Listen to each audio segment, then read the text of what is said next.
মুসলিম শরীফের 6490 নম্বর হাদিসে আল্লাহ রাসূল বলেন, ইযা নাযারা আহাদুকুম ইলা মান ফুদ্দিলা আলাইহি ফিল মালি ওয়াল খলকি ফালিয়ানজুর ইলা মান হুয়া আসফালু মিনহু।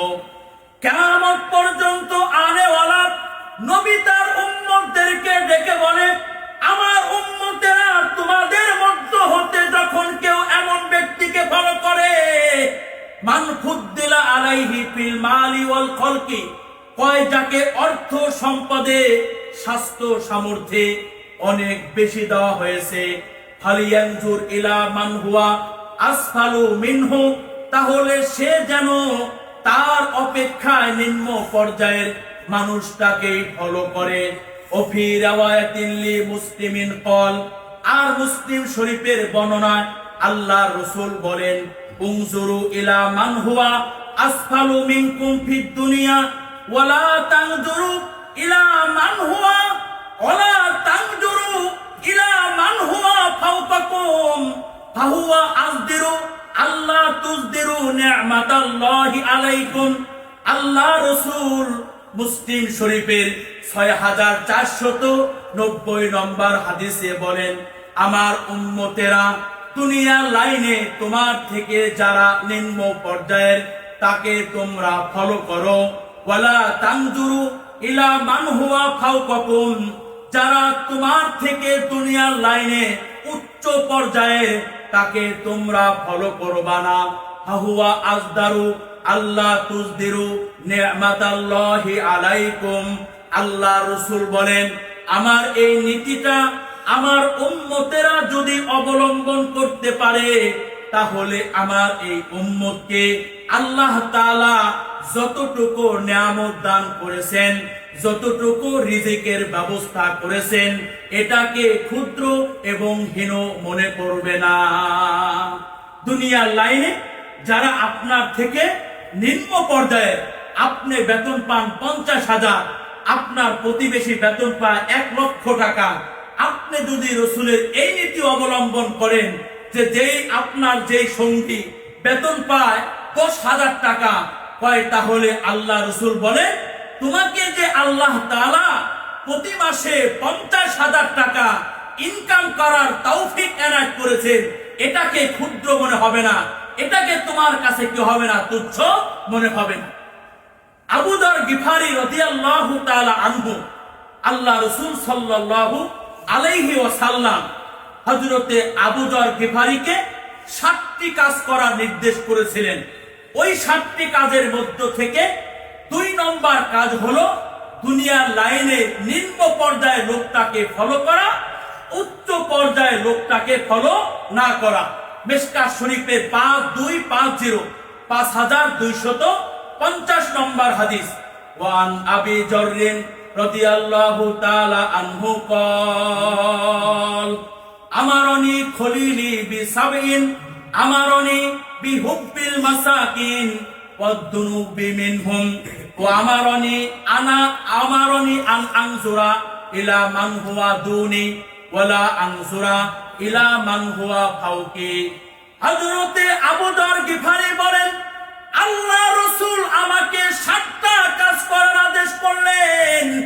ওই 7টা কাজের মধ্য থেকে 1 নম্বর নির্দেশনা হলো, আমারনি বিহুব্বিল মাসাকিন ওয়াদ-দুনুবি মিনহুম, আমি আবু যর গিফারি যেন মাসাকিনদেরকে ভালোবাসি, গরীব মিসকিন অসহায় মানুষকে ভালোবাসি, ওয়াদ-দুনুবি মিনহুম, এবং তাদের নৈকট্যতা অর্জন করার চেষ্টা করি, ও আমারনি আন আনজুরা ইলা মান হুয়া দুনি ওয়ালা আনজুরা ইলা মান হুয়া ফাওকি। আবু যর গিফারি বলেন, 2 নম্বর আল্লাহ নবী আমাকে নির্দেশ করলেন, দুনিয়ার লাইনে যারা আমার থেকে নিম্ন পর্যায়ের তাদেরকে যেন আমি ফলো করি, ওয়ালা আনসুরা ইলা মান হুয়া ফাওকি, যারা আমার থেকে উচ্চ লেভেলের তাদেরকে আমি যেন ফলো না করি। ও আমারনি আন আসিলার রহিমা ও ইন আবররতা। এরপরে হযরতে আবু যর বলেন, আল্লাহ রাসূল 3 নম্বর আমাকে নির্দেশ করলেন, আমি যেন আত্মীয়তার সম্পর্ককে বজায় রাখি। ওয়াইন আদবারতা, যদিও সে সম্পর্ক ছিন্ন করে। ও আমারানি আল্লাহ আসআলা আহাদান শাইআন, 4 নম্বর আমাকে নির্দেশ করলেন আমি যেন দুনিয়ার মানুষের কাছে কোনো কিছু যেন না চাই, যা কিছু চাওয়ার একমাত্র কেবলমাত্র আল্লাহ তাআলার কাছে চাই। ও আমারানি আন আকুলা বিল হাক্কি ওয়া ইন কানা মুররান। আবু যর গিফারি বলেন 4 নম্বর আল্লাহ রাসূল আমাকে নির্দেশ করলেন যে আবু যর গিফারি, তুমি হক কথাটা বলবা, ন্যায্য কথাটা বলবা। ও ইন কানা মুররান, যদিও সেটা তিক্ত হয়, কারো স্বার্থের ব্যাঘাত ঘটে, যদিও তোমার প্রমোশন না হয়ে ডিমোশন হয়, এরপরও আবু যর গিফারি তুমি হক কথাটা বলবা। 6 নম্বর হলো ও আমারানি আল্লাহ খাফা ফিল্লাহি লাউমাতা লাইমিন, আমি যেন আল্লাহর ব্যাপারে অথবা আল্লাহ তাআলার দ্বীনে ইসলামের ব্যাপারে অথবা আখিরাতের ব্যাপারে আল্লাহ ছাড়া দুনিয়ার কোন বচ্চনাকারী বচ্চনাকে আমি যেন জ্ঞান না করি। আমাদের বুজুর্গরা একটা কথা বলেন, লোকে কি বলল দেখার বিষয় না, আমি যে কাজটা করতেছি আসমানের মালিক কি বলল সেটা হচ্ছে দেখার বিষয়।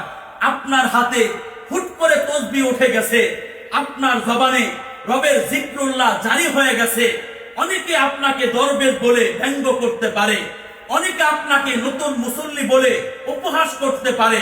আমাদের আকাবের আসলাফরা বলে লোকে কি বলল দেখার বিষয় না, তুমি যে তোমার জবানে রবের জিক্রুল্লাহর আওয়াজ জারি রেখেছো, এই জিকির করার কারণে রব কি বলে, তোমাকে ভালো বলে না খারাপ বলে, সেটাকেই তুমি প্রাধান্য দিয়ে থাকো।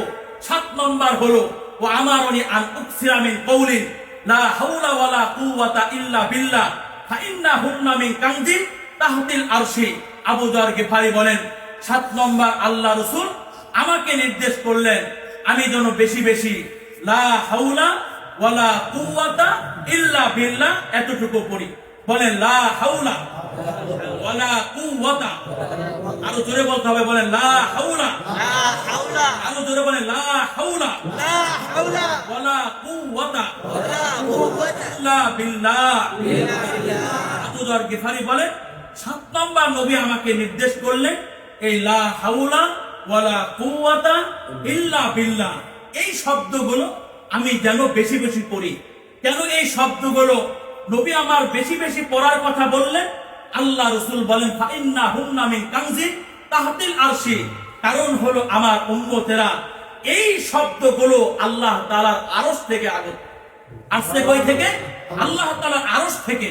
তো আবু যর গিফারিকে আল্লাহ নবী 7টি কাজের আদেশ করেছেন, ওই 7টি কাজের মধ্য থেকে 2 নম্বর কাজ হলো দুনিয়ার লাইনে নিম্ন পর্যায়ে লোকটাকে ফলো করা, নিজের অপেক্ষায় উচ্চ লেভেলের লোকটাকে ফলো না করা। আল্লাহ রাসূল সাল্লাল্লাহু আলাইহি ওয়াসাল্লামের উসওয়ায়ে হাসানা ওয়া সুন্নাহ অনুপম আদর্শ হলো দ্বীনি লাইনে বা আখিরাতের লাইনে উত্তম এবং নেককার মানুষকে ফলো করা। বলে কাকে ফলো করা? উত্তম এবং নেককার আল্লাহওয়ালা মানুষকে ফলো করা। আর দুনিয়ার লাইনে নিজের অপেক্ষায় উচ্চ পর্যায়ে না নিম্ন পর্যায়ের লোককে ফলো করা, নিম্ন পর্যায়ের লোককে ফলো করা, এটা রাসূলের নীতি, রাসূলের আদর্শ। এবার আসেন, নবীজির এই আদর্শ যদি আপনারা মাথায় রাখেন যে আমি দ্বীনি লাইনে যার আমল আখলাক আমার থেকে উন্নত তাকে আমি ফলো করব, আর দুনিয়ার লাইনে যার ধন সম্পদ আমার থেকে অনেক কম তাকে আমি ফলো করব। নবীজির এই নীতি এবং আদর্শকে আজকের এই আলোচনা থেকে আমরা যদি গ্রহণ করতে পারি, কয়টা হলে সবর মানে ধৈর্য ধরা এবং নিয়ামতের শুকরিয়া আদায় করার তৌফিক লাভ হবে, এবং মানসিক প্রশান্তি আর আল্লাহ তাআলার রেজামন্দি আর সন্তুষ্টি অর্জন করারও কি হয়ে যাবে? তৌফিক হয়ে যাবে।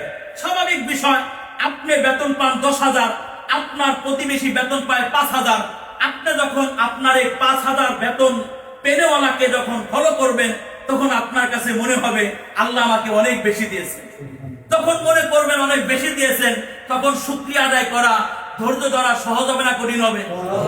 আর যদি আপনি ফলো করেন এই স্থানীয় যারা বাড়ি গাড়ির মালিক, একাধিক বাড়ির মালিক, হোয়াইট হাউসের মালিক, বড় বড় ব্যাংক ব্যালেন্সের মালিক, আর আপনি মাত্র 5% জায়গা তা ওই গ্রাম্য পরিবেশে খরিদ করেছেন, বুকে হাত দিয়ে বলেন আপনার কি ঘুম হবে না ঘুম হারাম হয়ে যাবে? আপনি কি যতটুকু নিয়ামত লাভ করেছেন এর উপরে খুশি থাকবেন না আল্লাহকে গালি দিবেন? কথা বলেন না কেন? আল্লাহর উপর অভিযোগ দায়ের করবেন। আর আপনি কিন্তু হালাল ইনকামের মধ্যে থাকতে পারবেন না, কারণ আপনি এই 10,000 টাকা বেতন দিয়ে, এই 50,000 টাকা বেতন দিয়ে আপনি 4-5টা বাড়ি মালিক কিভাবে হবেন? এই জন্য দেখা যায় আমাদের ঢাকার শহরে যারা বড় বড় বাড়ি গাড়ি মালিক হয়েছে এরা কিন্তু হালাল টাকা দিয়ে মালিক হয় না, এরা ব্যাংক থেকে লোন নিয়ে কি হয়েছে? কথা বলেন না কেন? ব্যাংক থেকে লোন উঠে। আমার এক ভক্ত একবার আমাকে জিজ্ঞাসা করলেন যে উস্তাদজি, আপনার থেকে জুনিয়র পার্সন যে আলেম ওলামা আশেপাশে আছে, কেউ ফ্ল্যাটের মালিক, কেউ জায়গার মালিক, অনেক কিছুর মালিক হয়ে গেল, কিন্তু উস্তাদজি আপনি কি করলেন? তা আমি তাকে 2টা জবাব দিলাম।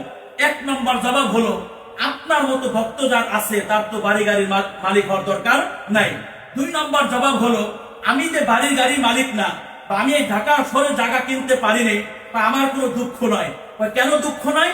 কারণ এই যে যাদেরকে বাড়ি গাড়ির মালিক মনে করেন, 5 তলা 7 তলা 10 তলা 12 তলা 16 তলার মালিকও আছে, ডেন্ডাবর, তাদেরকে আপনি মনে করেন, বুকে হাত দিয়ে বলেন এই ডেন্ডাবর এলাকা, এই পলানবাড়ি এলাকা এমন কোন কোটিপতি আর শিল্পপতিকে আপনি পাবেন না যারা বলবে যে আলমগীর কাছে, বাঁশবাড়ি মাদ্রাসার প্রিন্সিপালের কাছে আমি 200 টাকা পাই। কেউ বুকে হাত দিয়ে বলতে পারবে না, কিন্তু আমি আমার বুকে হাত দিয়ে বারবার বলতে পারি এই ডেন্ডাবর এলাকার অনেক বাড়িওয়ালা আছে যাদের কাছে আমি আলমগীর টাকা পাই।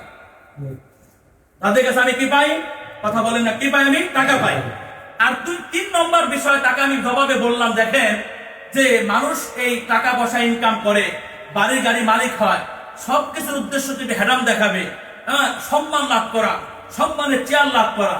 এখন আপনি বলেন এই যে আমাদের এলাকায় যারা কোটিপতি আছে, বাড়ি গাড়ি মালিক আছে, তাদের সম্মান বেশি না আমি আলমগীরের সম্মান বেশি? তাকে আবার প্রশ্ন করলাম, আপনি যে মানুষকে সম্মান করেন তাদেরকে বেশি সম্মান করেন না আমাকে বেশি সম্মান করেন? তো বলে আপনাকে বেশি সম্মান করি। তো আমি তাকে বুঝাইলাম, বাড়ি গাড়ির মালিক হয় মানুষ সম্মানের চেয়ার লাভ করার জন্য। এখন বাড়ি গাড়ির মালিক হওয়া ছাড়াই যদি সম্মানের চেয়ার পেয়ে যায়, অথবা যারা বাড়ি গাড়ির মালিক ওরাই যদি আমাদের সামনে এসে নামাজের সুরতে বসে থাকে, আর বাড়ি গাড়ির মালিক হওয়ার টেনশন করার দরকার আছে? কথা বোঝাচ্ছে? তাহলে আল্লাহ রসুলের এই নীতিটা আমরা মাথায় রাখবো, তাহলে আপনি আরামে ঘুমাইতে পারবেন।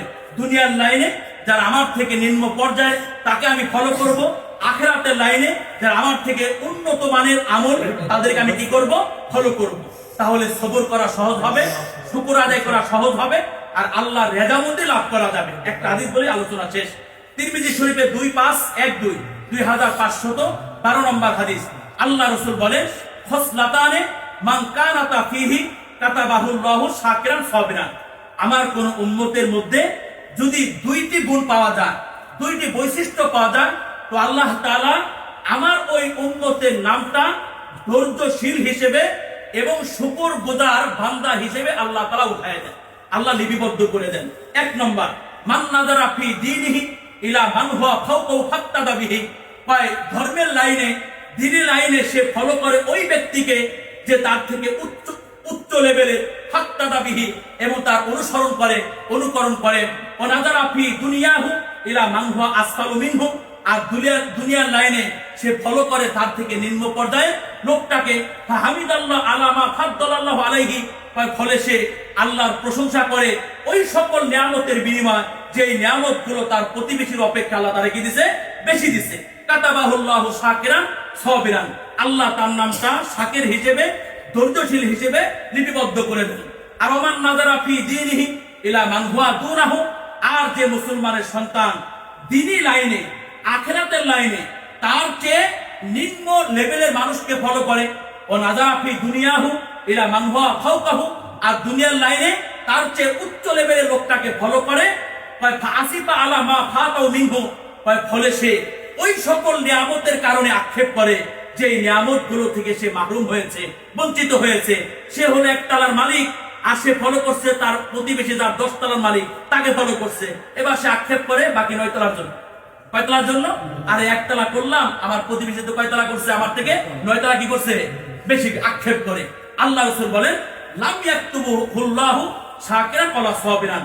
আল্লাহ তাআলা আমার এই উম্মতের নামটা শাকির হিসেবে এবং সাবির হিসেবে, ধৈর্যশীল হিসেবে আর নিয়ামতের শুকরগুজার বান্দা হিসেবে আল্লাহ তার নাম লিপিবদ্ধ করে দেন না।